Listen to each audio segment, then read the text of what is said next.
Hello, everyone. Today appears to be the day of useless actions. What do I mean by this? So, this story is circulating through multiple sources, including US, Britain, EU, and so on. Basically, talking about US accusing Russia of using chemical agents in Ukraine. There is actually a global chemical weapons ban that's been established sometime. It's been, let's see, almost 30 years. It was first established in 1997 and was ratified at the time by 193 countries. Well, by using chemical agents in Ukraine, Russia had violated this. And, it's cool that, somebody's speaking up about this. But, first of all, of course, Russia had rejected the accusations. That's nothing new. They, reject the fact that they're invading Ukraine. But also, my question is, so what?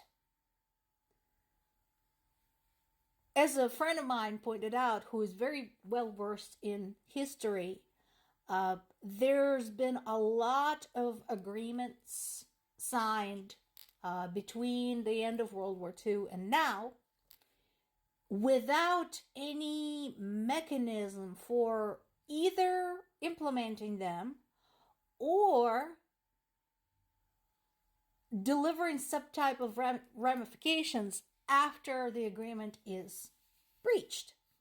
So here we have this major agreement, and it was a good thing. Chemical weapons are horrible. We know this. So here we have this huge thing that almost 200 countries agreed to. Now one of them is not following, and then what? What are the penalties? There aren't any. So just saying, oh, look, Russia is doing that thing is not going to do a damn thing. Similar but different, following the conversation about China supplying Russia as part of its support for the invasion of Ukraine, U.S. had hit China with some sanctions. The sanctions include almost 300 targets, including suppliers and sellers of technology, equipment, and, hopefully disrupting some of them. But, again, the question is, why is it just now taking place? Russia has been invading Ukraine for, depends on whom you ask, 10 or 2 years. So the reason I phrase it that way, we're talking about annexation of Crimea 10 years ago and beginning of the militant incursions in the Donetsk-Luhansk region. So that's 10 years ago. And then the full-scale invasion 2 years ago. So this is not new. Russia and China have been in bed together this entire time. And we're only just hitting China with sanctions for this particular reason. More of the same. There's sanctions against Russia that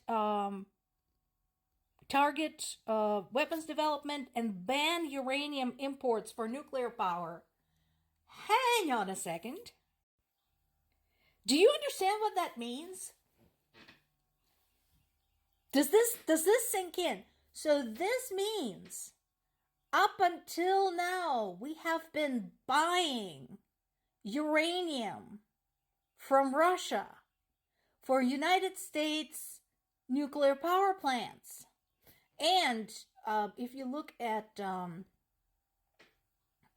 the specifics of that particular ban, it's not immediate. It's not going to be fully in effect until 2029. 5 years. What? So, again, folks who have been covering the war in Ukraine, myself included, who have been analyzing this and looking at this, have been saying this since 10 years ago. Guys, you need to start wrapping up your economic and political interactions with Russia. This will only get worse, and it did. Why are we still buying anything from Russia? What in the actual hell?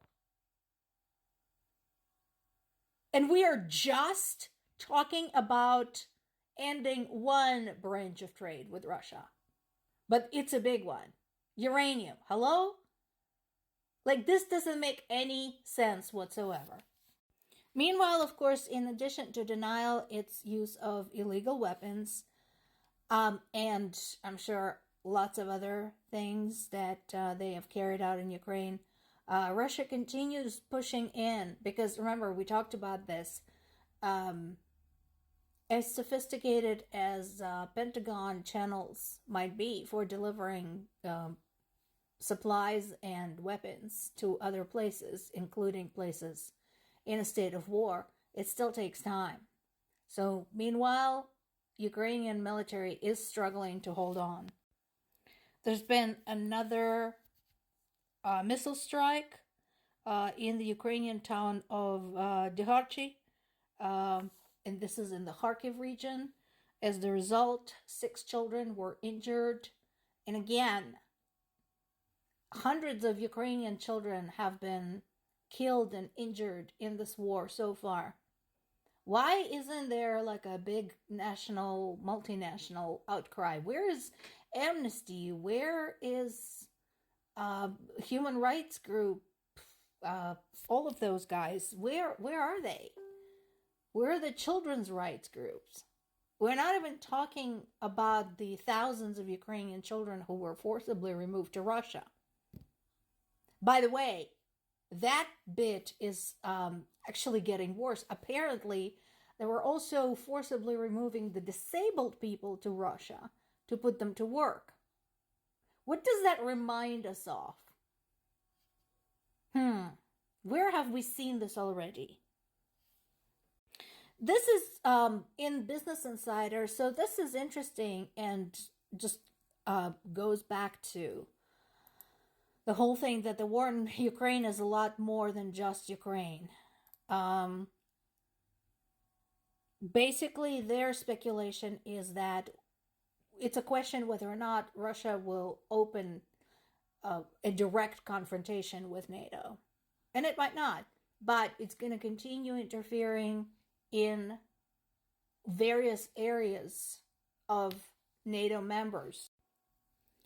So, all of the allegations we're talking about coming from various countries, specifically in Europe, we talked about Austria, we talked about Spain, Poland, Czech Republic, the Baltic states, all of those.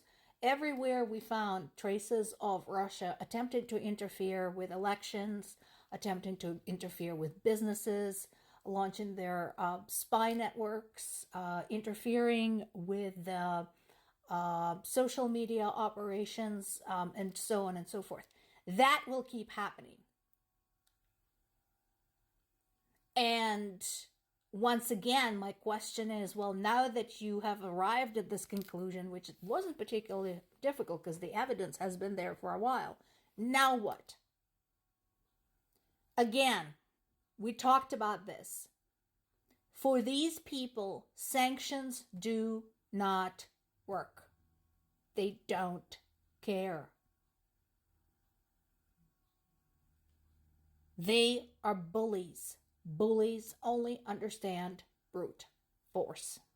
What needs to happen now, not tomorrow, not 6 months from now, not in 2025, now, is Russia needs to be pushed off the Ukrainian territory, including Crimea, including the southeast.